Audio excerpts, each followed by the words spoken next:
죄란 무엇인가 오늘 두 번째 시간인데요. 로마서 5장 19절 말씀입니다.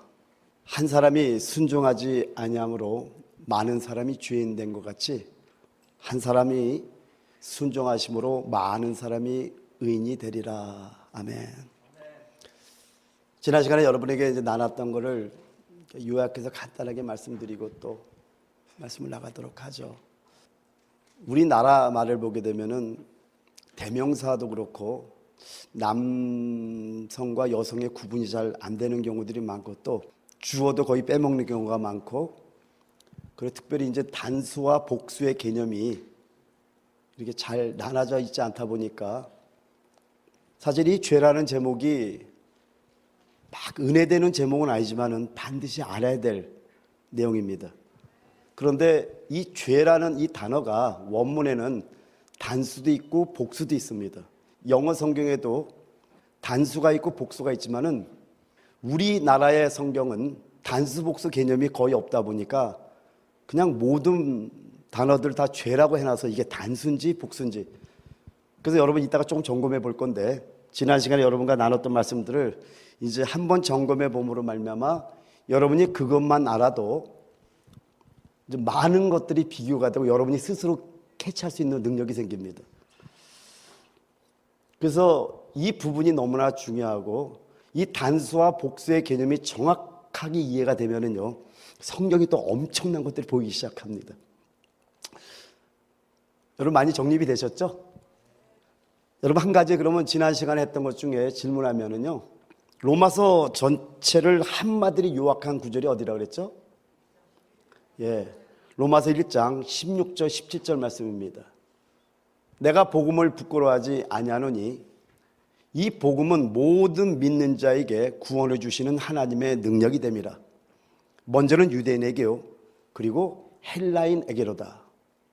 복음에는 하나님의 의가 나타나서 믿음으로 믿음에 이르게 하나니 기록된 바 오직 의인은 믿음으로 말미암아 살리라 함과 같으니라.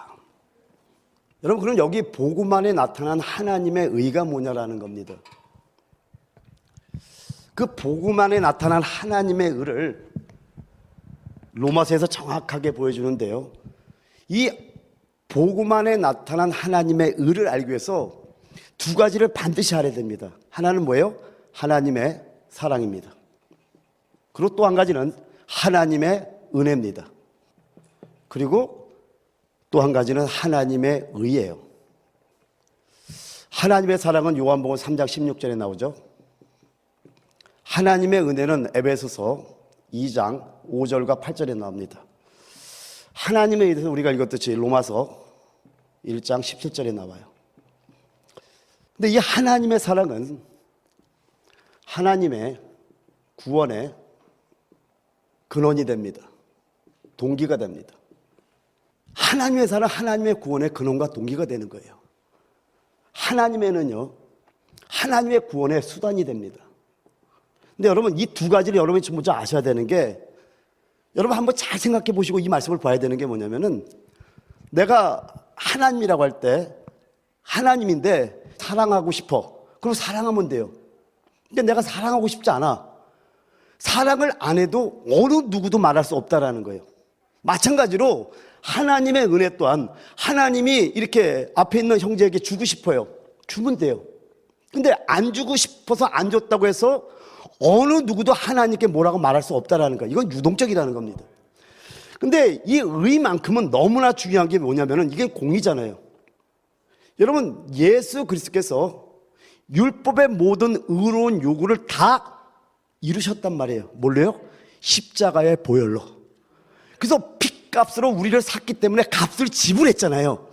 그렇기 때문에 이 의는 하나님의 능력이 되는데 이 하나님의 능력은, 이 의는 하나님께서 주고 싶지 않다고 해서 절대로 안 줄 수 없다라는 거예요. 왜요?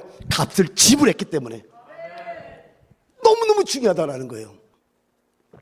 아멘입니까? 자, 그렇다면 여러분 이제 한번 여러분들이 답을 한번 맞춰보세요. 이제 이게 죄인지, 죄들이 이제 오늘은 다 마치는 축복이 임할 줄 믿습니다. 지난주에 했던 거니까 자, 사함을 필요로 하는 것은 죄들이요. 성화 관련된 것은 죄입니다. 승리의 문제는 죄입니다. 나중에 이걸 다시 한번 설명해야 될 시간이 있으니까 염려하지 말고요. 마음속의 평강의 문제는요. 그렇죠. 죄들입니다. 나무와 같은 것은 죄. 나무에 달린 열매와 같은 것은 죄들. 자, 생명의 범위는요. 죄요? 죄입니다. 우리 행함과 관련된 것은 죄들. 칭의와 관련된 것은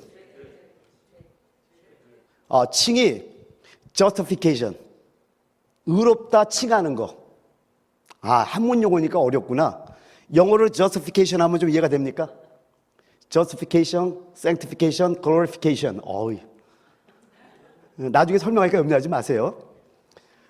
생명의 사실은 하나님 앞에 있는 것, 죄들입니다. 우리 자신 안에 있는 것, 죄요. 우리 육체 안에 있는 것, 우리 행함에 속한 것, 죄들. 행위에 속하는 것, 죄들이고, 해방을 필요로 하는 것, 죄죠. 생명의 원칙은 죄고요. 지체 안에 있는 법은 죄고요. 우리의 어떠함에 속한 것은 죄. 그리고 양심의 범위는 죄들입니다. 여러분, 이 죄라는 것은요, 내 속에서 나로 죄를 범하도록 나를 지배하는 능력이라고 본다면요, 죄들은 내가 이렇게 밖에서 범한 낱낱의 것들 있잖아요. 요거를 죄들이라고 할 수 있다는 겁니다. 오늘은 이제 누가 죄인인가에 대해서 한번 보도록 하죠. 누가 죄인인가? 여러분, 누가 죄인이죠? 신앙생활을 오래 했던 분들은 어느 정도 알고 있겠지만은 사실은 정확하게 이거를 대답하는 분들이 많이 없음을 보고 제가 좀 놀랬던 적이 몇 번 있어가지고 이 부분이 일단 여러분이 오늘 여기서 우리가 나누지만은 지난번에 얘기했듯이 the forgiveness of sins, 죄들의 사함은 있지만은 the forgiveness of sin이라는 단어는 없다는 걸 여기서 처음 들은 분들이 꽤 많을 거예요, 그죠? 근데 이거는 굉장히 중요한 게 왜 그러냐면은 이 개념이 잘못됨으로 말미암아 구원파 이단들이 나오고, 제가 직접 그런 목사를 만나본 적이 있기 때문에 이 얘기를 강하게 해야 되겠다 한번 생각했던 거예요. 어떤 일이냐면은 저는 이제 기도하는 습관이 있다 보니까 어느 시간이 되면 깊은 기도를 할 때가 있어요, 항상. 그래서 포틀레에 있는 기도원을 가게 됩니다. 누구 소개로. 굉장히 뜨겁게 기도를 했습니다. 근데 참 우리 집사람이 영감이 대단해요. 집에서 뭔가 이상한 걸 자꾸만 보는 거예요. 근데 여보, 무슨 일 없어? 그래서 나는 기도가 너무 잘 돼. 근데 왜 꿈이 너무 뒤숭숭해? 그러더라고요. 그래, 잘 모르겠어요. 그런데 알고 봤더니 심각한 문제가 뭐냐면 그 기도 원장으로 있는 목사님이 남자로서는 정말 멋있는 사람입니다. 이분의 간증으로는 서울시장도 자기가 출마했었다는 얘기도 하고, 남자로서는 제가 좀 사귀고 싶은 그런 사람이었어요. 정말 괜찮은 사람이에요. 근데 이분이 이 구원론에 문제가 있어가지고 담배도 피고 술도 먹고, 더 심각했던 것은 뭐냐면 한 목사님 교회 이분이 집회를 하러 왔다 해서 갔는데 그 전날 밤새도록 술을 먹고 집회를 했답니다.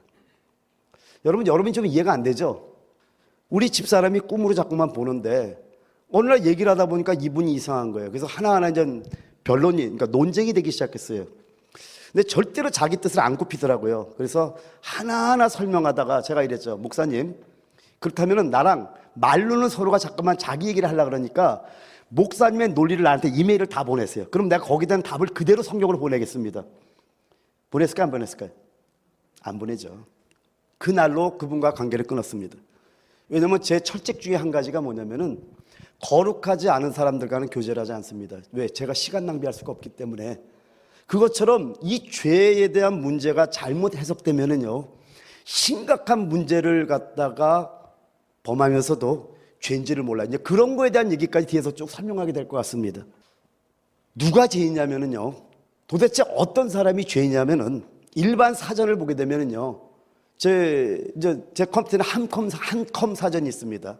그리고 뭐 브리테니카 백과사전이든 뭐 어떤 사전인데 그 사전을 찾아서 이 죄라는 것이 무엇인가를 찾아보면은요, 죄를 지은 사람이라고 나옵니다. 누가 죄인이냐? 죄를 지은 사람이 죄인이라고 모든 사전에는 그렇게 정의를 내립니다. 그러면 성경은 그렇게 정의 내리는 것이 아니라 죄인이기 때문에 죄를 범한다고 성경은 우리에게 알려주고 있다는 겁니다. 근데 여러분, 조금 여러분이 이 말씀들을 통해서 이제 뒤에서 여러분 말씀드리겠지만은 로마서 3장을 보게 되면은요, 3장 10절에 말씀하기를 기록된 바 의인은 없나니 하나도 없으며 라고 말씀합니다. 그러면 이 세상에, 이 땅에 사는 사람 중에 의인이 있다는 거예요, 없다는 거예요? 없다라는 겁니다. 그러니까 하나님께서 만약에 의인을 찾으려고 한다면 한 사람도 찾을 수 없는 게 우리의 모습이라는 겁니다. 그리고 로마서 3장 23절에 말씀하기를 모든 사람이 죄를 범하였음에 하나님의 영광에 이르지 못하더니 라고 말씀합니다. 여러분, 이 말씀을 좀 오해해서는 안 되는 것이 뭐예요? 왜 그러냐면 좀 뒤에서 좀 설명하겠지만은 이 말씀을 조금 오해하면은요, 죄를 범했기 때문에 죄인이 된 거 아니냐. 여기 봐라, 로마서 3장 23절에 보니까 모든 사람이 죄를 범했다고 말씀하지 않냐. 그러니까 죄를 범했기 때문에 죄인이라는 정의를 내릴 수 있다라고 말할 수 있다라는 겁니다. 근데 여러분, 로마서 3장에는요 죄인이란 단어가 없습니다. 조금 이제 끝날 무렵에 여러분 설명해 드리고요, 제가 로마서 1장부터 로마서 8장까지 단락구분 아주 쉽게 여러분에게 좀 설명을 좀 해드릴게요. 로마서 1장부터 로마서 8장까지 이제 큰 단락구만 여러분에게 알려드리는데, 왜냐하면 자질구레한 것들을 여러분에게 알려주면 정신이 없어요. 그리고 여러분도 거기까지 관심이 없는 분들 그거 보면 왜 이런 설교하나 그러니까 여기 이제 큰 단락구문을 좀 보여드릴게요. 로마서 1장 1절부터 17절까지는 하나님의 복음에 대해서 말씀합니다. 여기 서론 부분이거든요. 서문이거든요. 그래서 여기는 하나님의 복음에 대해서, 그래서 로마서 1장을 읽으면 하나님의 복음부터 이렇게 시작이 됩니다. 그래서 복음에 대해서 말씀하고요, 1장 18절부터 3장 20절까지는 구원의 필요성에 대해서 말씀하는데, 일반적으로, 특별히, 특정하게, 전체적으로 쭉 알려주는데, 먼저 일반적으로는요, 로마서 1장 18절에서 32절까지를 보게 되면은 일반적으로 인류에 대해서 구원의 필요성을 말씀해 줍니다. 그리고 두 번째는 로마서 2장 1절부터 16절까지를 보게 되면은 특별히 스스로 의롭다는 사람들에 대해서 말씀하는데, 여러분, 남을 판단한다는 그 판단이란 말이 뭐라고 성경에 되어 있냐면 그걸 남을 심판한다고 했어요. 원문에 보면은요, 아주 자기가 의로운 사람들은 자기가 심판자에 서서, 자리에 서서 많은 사람들을 심판하고 있다니까요. 그 심판하는 그 심판으로 자기가 심판을 받는다고 말씀하는 것이 2장의 시작입니다. 그래서 2장 1절부터 16절까지는 스스로 의롭다는 사람들에서 이제 구원의 필요성을 말씀해 주고요, 그리고 2장 17절부터 3장 8절까지는요 특정하게 이렇게 종교인들에 대해서 구원의 필요성을 말씀해 주고 있고, 그 다음에 3장 9절부터 20절까지는 이제 전체적으로 온 세상 사람들에 대해서 구원의 필요성에 대해서 말씀해 주는 것이 이 순서입니다.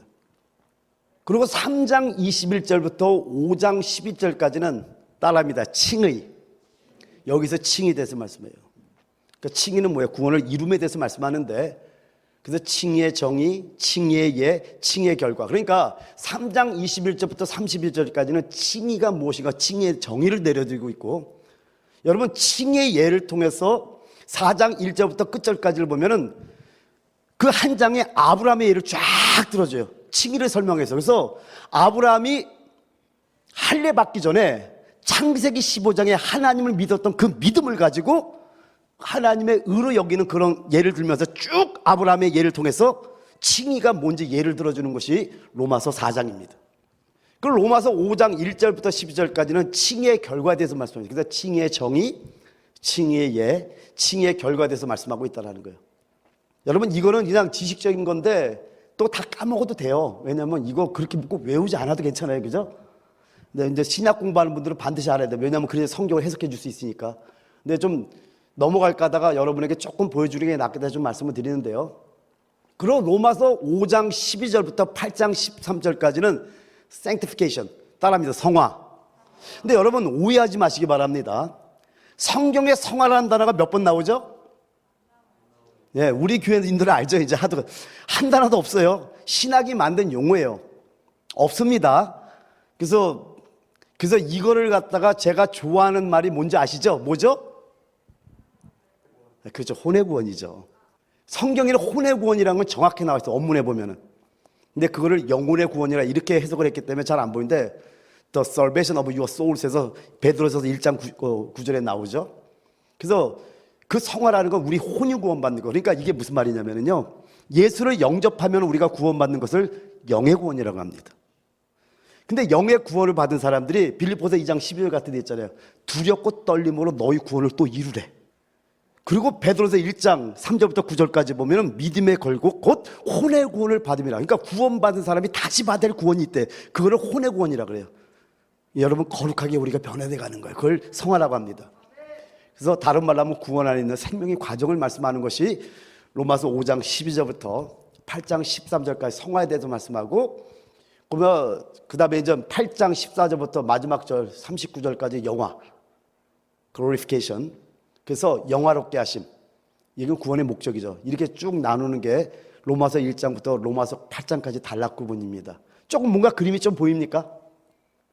로마서 전체를 아웃라인을 간단하게 또 한번 보여드릴게요. 여러분, 1장에서 여기 4장까지는요 칭에 대해서 말씀합니다. 큰 그림을 보여드리는 거예요. 5장에서 8장까지는 성화와 영화에 대해서 말씀합니다. 그리고 9장에서 12장까지는 우리를 그리스도의 몸으로 인도함에 대해서 말씀하는데, 여러분, 우리는 영광받기로 예비된 국민의 그릇이라는 걸 믿습니까? 하나님의 영광받기로 준비된 국민의 그릇으로서 부유함을 누리기 위해서 해야 되는 것이 한 가지 여기서 중요한 것이 있는데, 그것이 뭐냐면은 로마서 10장 그 12절에 나오죠. 주님의 이름을 불러야 되는 겁니다. 여러분, 이건 엄청난 비밀인 게 뭐냐면은 우리 교회 가장 큰 축복이 뭐냐면은요, 교회들이 이걸 안 가르치는 게 너무나 마음이 아파요. 우리가 부르짖어 기도하는 거 있잖아요. 주여! 그것이 바로 우리를 부욕해 합니다. 저는 이게 평생에 체험하고 있기 때문에 이거는 이제 자신 있게 얘기할 수 있는 거예요. 저도 나름대로 정리를 합니다. 이렇게 체크를 해보고 내가 이거 감정이 아닌가? 느낌이 아닌가? 수많은 체크를 해봤어요. 저 몇십 년을 체크해봤다면 검증이 된 거겠죠. 근데 성경이 검증하는 게 뭐냐면, 여러분, 우리는 하나님의 국률로 예비된 그릇인 걸 여러분 믿으시기 바랍니다. 그런데 여러분, 우리의 부유함을 위해서 부르짖어야 돼요. 주의 이름을 불러야 되는 거예요. 그래서 여러분, 부르짖으면 부르짖을수록 우리를 그리스도의 몸으로 인도하는 역사가 있습니다. 할렐루야. 그래서 몸으로 하나 되는. 근데 신기하죠? 부르짖는 사람 치고 교회를 분열시키는 사람 봤어요? 없거든요. 왜냐하면 저게 비밀이 있기 때문에 그렇습니다.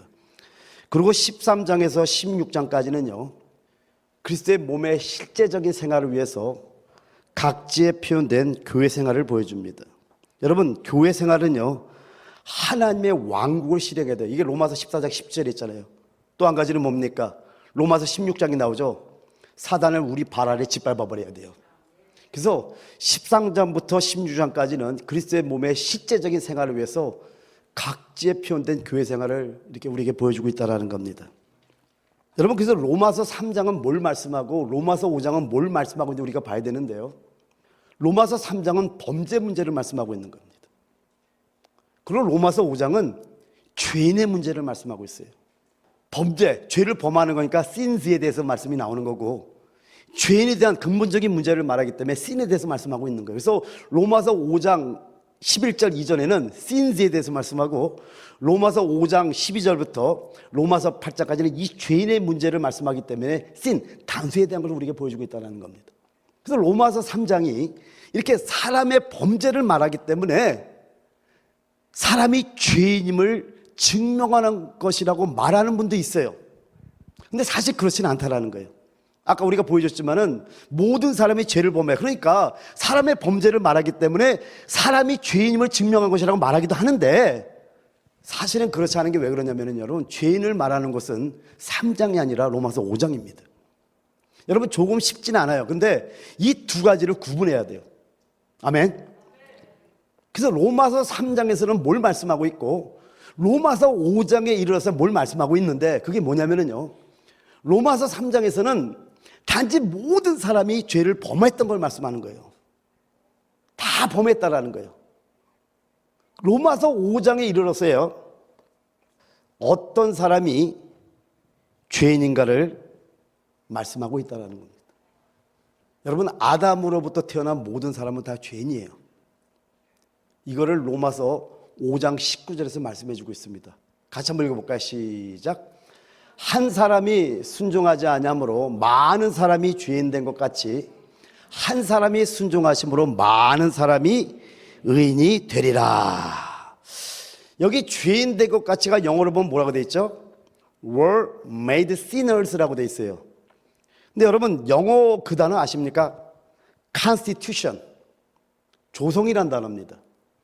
그럼 여러분, 이걸 갖다가 이렇게 번역할 수 있다는 걸 여러분에게 좀 보여드리고 싶은 것은요, 그러니까 모든 사람은 조성의 근거에서 죄인 됐다라는 거예요. 그러니까 영어로 보면은 have been constituted sinners, 죄인들로 조성된 것 같이라고 번역될 수 있다는. 그럼 그대로 읽어드리면은요, 한 사람이 순종하지 아니함으로 많은 사람이 죄인들로 조성된 것 같이 한 사람이 순종하심으로 많은 사람이 의인이 되라, 이렇게 번역할 수 있다는 거예요.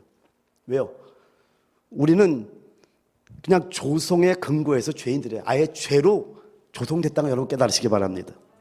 예를 들면 여러분, 이력서, 한국에서 이력서를 내본 분 한번 손 들어보세요. 회사에 여기 몇 분 있네요. 요 근래에 있는 분들은 더 잘해요. 거기서 필수적으로 써야 될 두 가지가 뭔지 아세요? 한국에서 첫 번째는요, 본적을 써야 됩니다. 두 번째는요, 직업에 대해서 씁니다.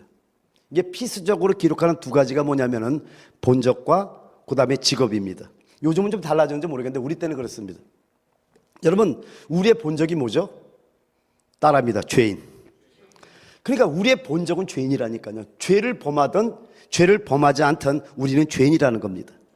그래서 이 세상에는요, 두 종류의 죄인밖에 없다라는 거예요. 한 종류는 어떤 죄인이냐면은 범죄한 죄인이 죄인입니다. 그럼 또 다른 종류는 도덕적인 죄인이라고 말할 수 있다라는 겁니다. 여러분이 어떤 사람이든 간에 아담으로부터 태어난 자라면은요, 우리는 다 죄인이라는 겁니다. 만약에 여러분이 죄를 범했다면은 그냥 범죄한 죄인입니다. 죄를 범하지 않았다면, 근데 정확하게 말하면 죄를 범하지 않은 사람은 없고, 그러니까 이렇게 표현해 볼게요. 죄를 적게 범했다면은 뭐 이렇게 표현할 수 있겠죠. 도덕적인 죄인, 혹은 죄를 적게 지은 죄인. 어떤 사람이 고상한 사람이 있다면은 그냥 고상한 죄인. 어떤 사람이 자기를 갖다가 뭐 거룩하고 신실하게 생각한다면 거룩하고 신실한 죄인. 그러니까 여러분이 어떤 사람이든지 죄인이라는 겁니다. 여러분이 사람이라면은 죄인이라는 거예요. 여기서 여러분이 정말 실수하지 말아야 될 것은 Don't make a mistake. 자, 범죄한 사람만 죄인입니까? 죄를 범하지 않는 사람은 죄인이 아닐까요? 예를 들면 여러분이 정말 오해할 수 있는 게 뭐냐면요, 교회 보면 어떤 사람이 아주 거룩하게 생활해요. 그럼 죄인이 아닙니까?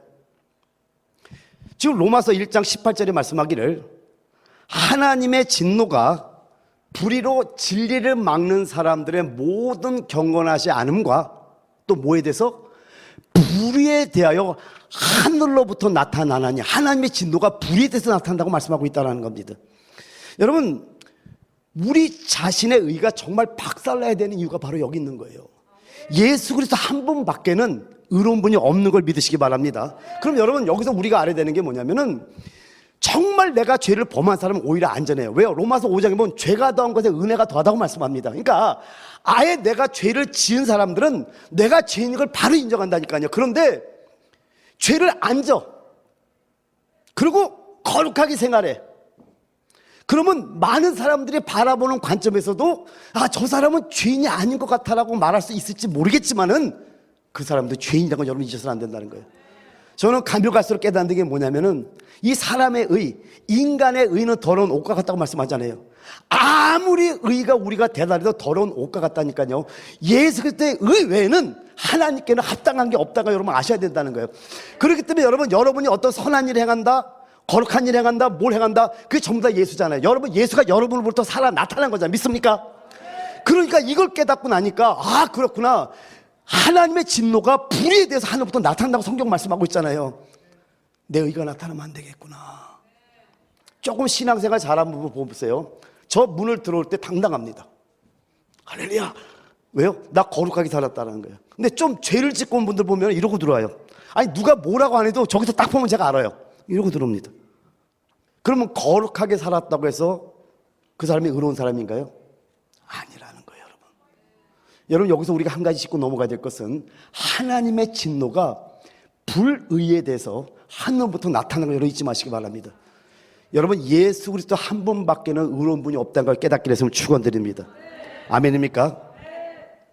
그래서 사람은요, 죄를 범함으로 죄인이 되는 것이 아니라 죄인이기 때문에 범죄하는 거예요. 여러분, 여러분이 잘 아는 죄라는 단어가 있잖아요. 두 가지 단어를 한번 소개해 볼게요. 하나는 하말테라는 단어입니다. 하나는 파라바시스라는 단어인 거예요. 하말테라는 단어는 뭐가 지냐면요. 자, 이 관역이 있어요. 화살이 탁 쏴갖고 관역에 탁 맞춰야 되는데 화살이 쭉 하고 다른 데를 맞췄어요. 이걸 성경에서는 죄래요. 목적에 벗어난 거, 관역에 벗어난 걸 죄래요. 여러분, 죄라는 게 어떤 게 죄냐면 헬라어래요. 하나님의 목적에 벗어나면은요 반드시 죄를 짓게 돼 있어요.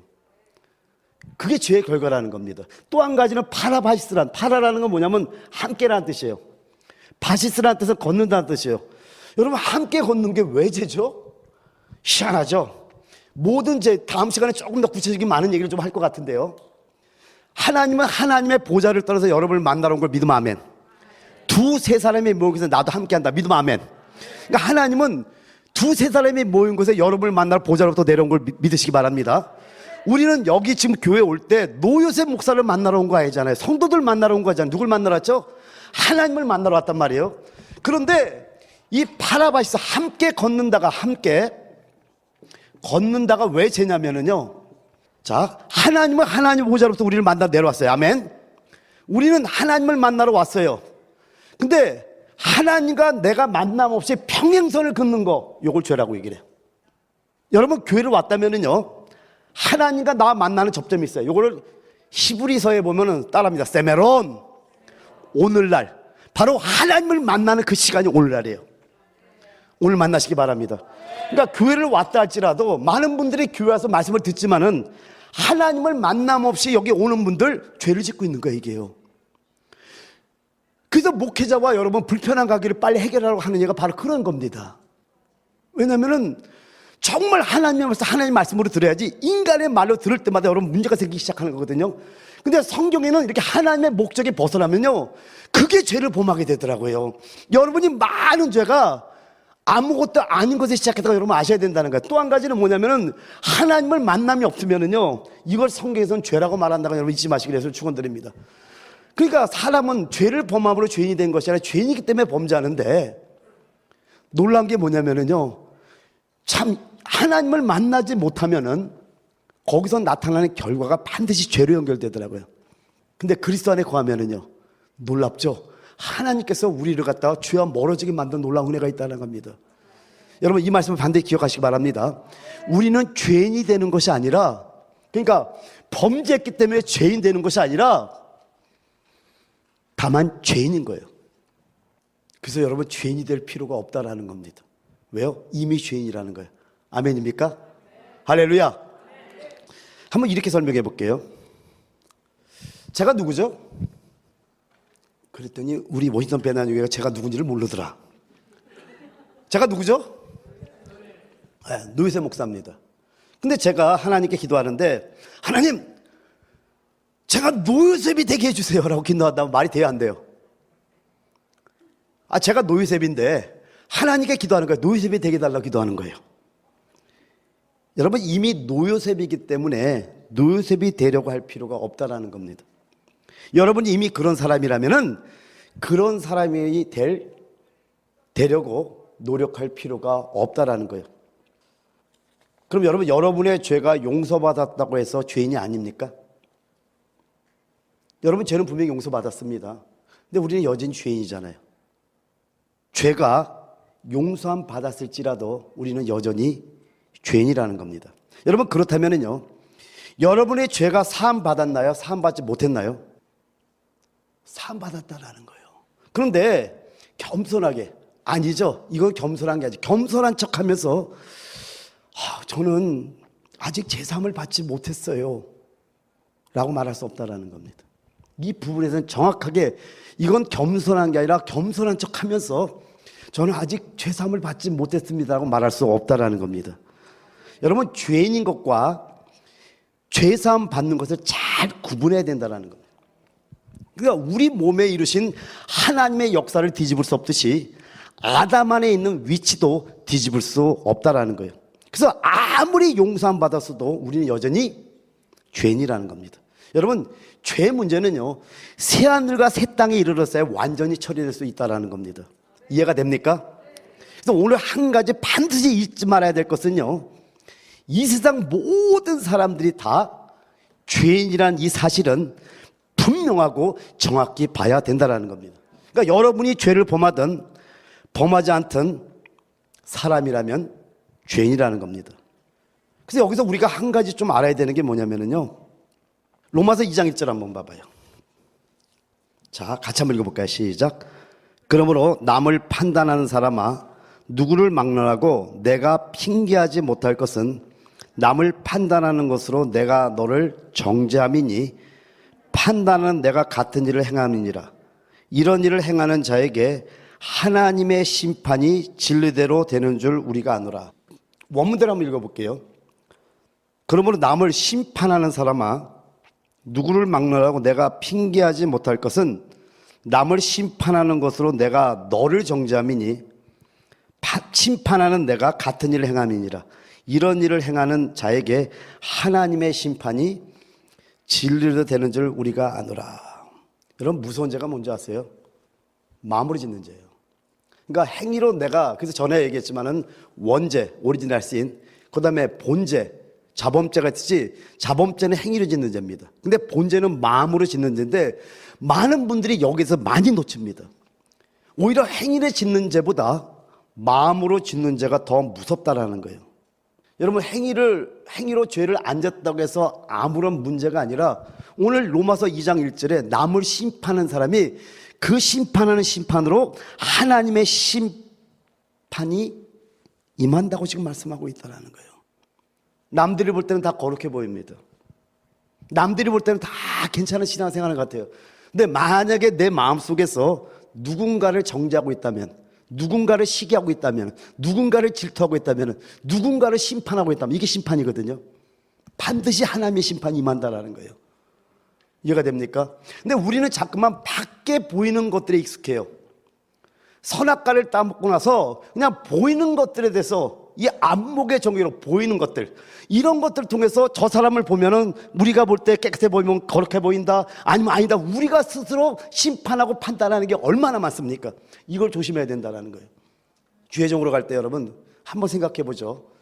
홍해를 가를 때 논리로 가릅니까? 뒤에 그 당시에 가장 강한 애굽의 군대가 바로에 병거들이 막 지금 쳐들어오고 있어요. 거기서 논리적으로 바다가 갈립니까?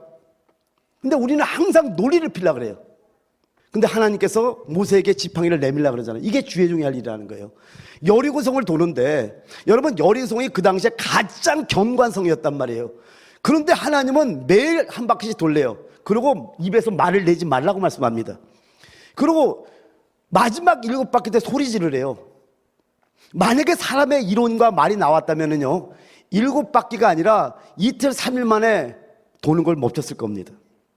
근데 우리는 이런 것들을 못 보고 있다는 거예요. 주의 종이 여러분들이 이끌어갈 때 정말 하나님의 종임을 믿는다면요, 그 말씀의 권위 여러분 함께 가는 것이 굉장히 중요합니다. 근데 여기서 이 문제가 뭐냐면, 많은 사람들은 이렇게 사람들이 보기에 어떤 겉모습들을 봐요. 근데 저는요, 여러분의 영을 봅니다. 기도하다 보면 주님께서 가르쳐 줄 때가 있어요. 표현은 못합니다. 어쩔 때는요. 왜요?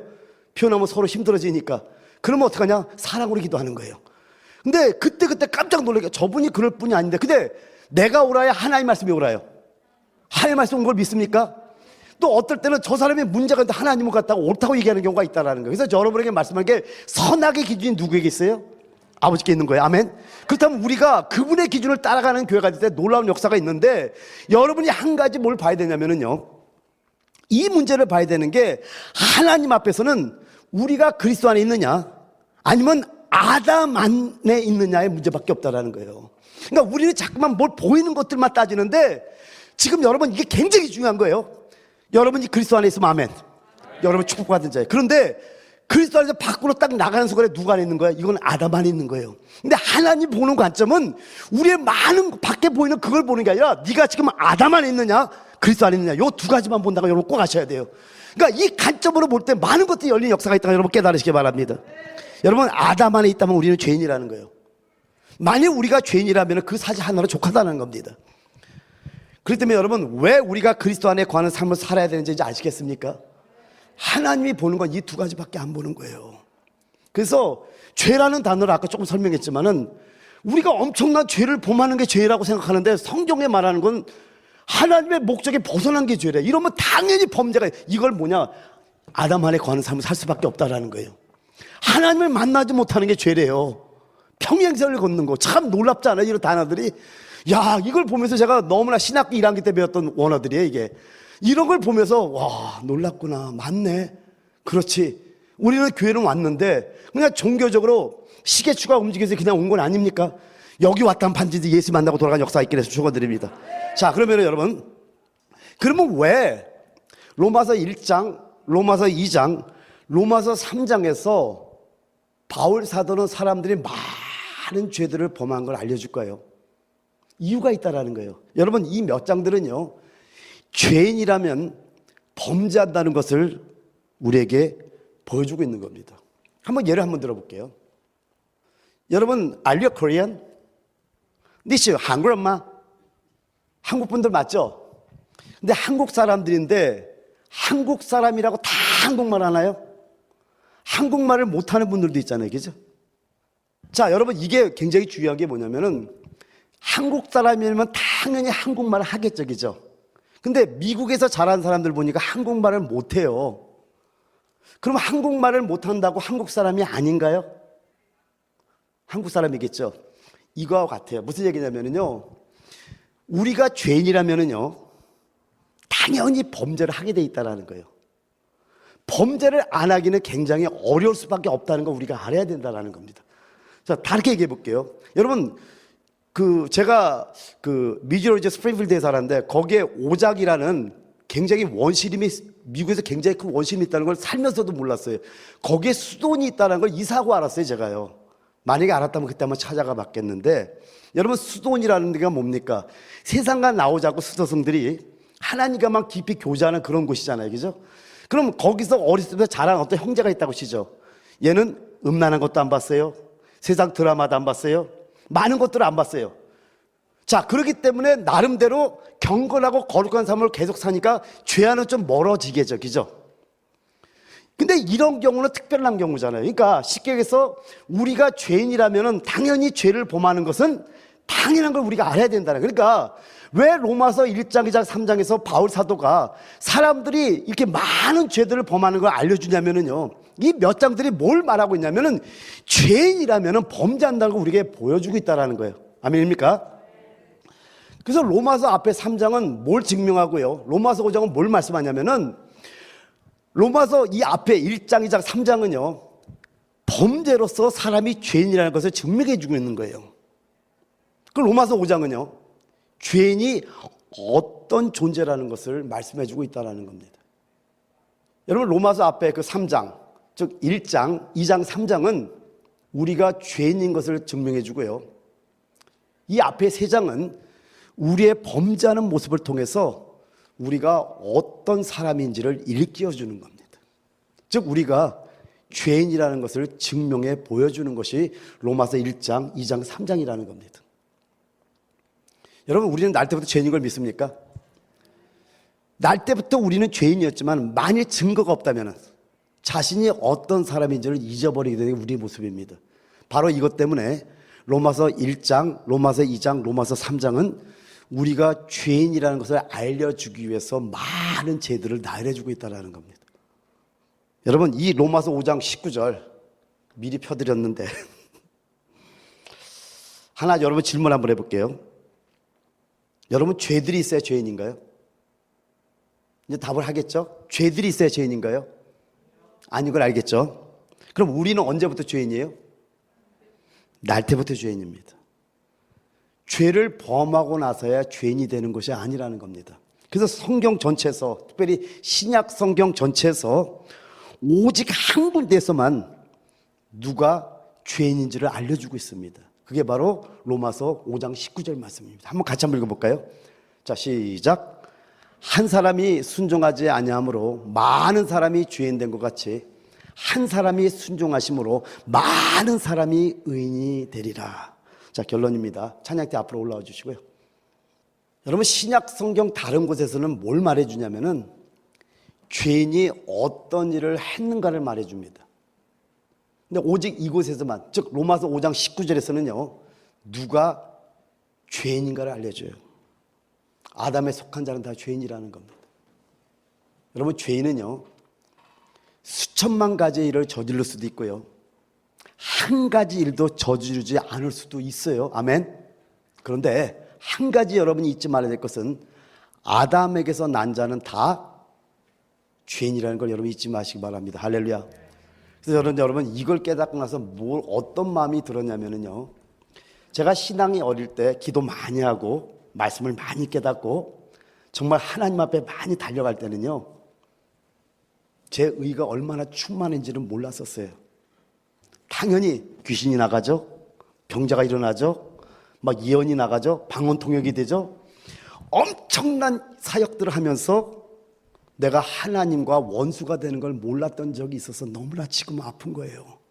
야, 근데 미국이란 하나님이 광야를 보내면서 난 미국 오고 싶지 않았거든요. 왜요? 여기 올 이유가 없어요. 제가 그냥 공부하러 보내나 해서 공부하러 왔더니 하나님의 있는 돈 다 또 뺏어가시고, 하여튼 엄청난 하나님의 훈련을 통해서 깨달은 게 뭐냐면은 바로 로마서 1장 18절 하나님의 진노가 불의에 대해서 임한다는 걸 이제 안 거예요. 내 불의가 하나님의 진노를 일으키는구나. 내가 의롭다고 생각하는 것. 그래서 여러분 이거 잊지 마시기 바랍니다. 하나님은 여러분이 아담 안에 있느냐 그리스도 안에 있느냐 이거 한 가지만 본다고 오늘 잊지 않기 위해서 축원드리면서 오늘 6월절 어린 양의 보혈로 시습합시다. 그래서 오늘 자유함 받고 다시 한번 우리가 나가는 거예요. 할렐루야. 뜨겁게 찬양하고